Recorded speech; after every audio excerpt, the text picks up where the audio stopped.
Bonjour et bienvenue dans cette vidéo flash dans laquelle nous allons voir ensemble ce que sont les lumières polychromatiques et monochromatiques. Plongeons-nous dans le noir et réalisons l'expérience suivante, voici son matériel.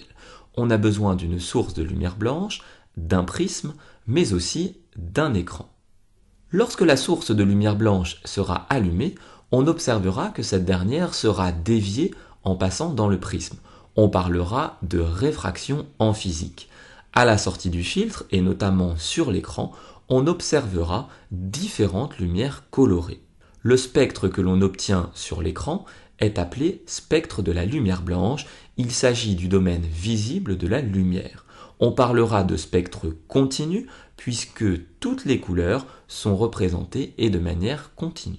Dans cette expérience, le prisme a un rôle primordial. Il permet en effet de disperser, de décomposer la lumière blanche. On parlera de milieu dispersif. D'après l'expérience, on se rend également compte que finalement la lumière blanche est composée de plusieurs lumières colorées.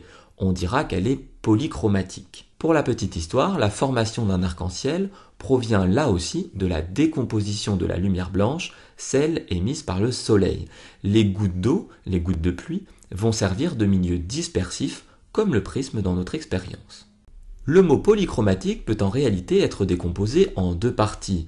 D'une part, on retrouve le préfixe poly qui signifie plusieurs, comme dans polycopier ou dans polyvalent, et le terme chromatique qui signifie couleur. On retrouve à l'inverse le mot monochromatique qui lui signifie une seule couleur.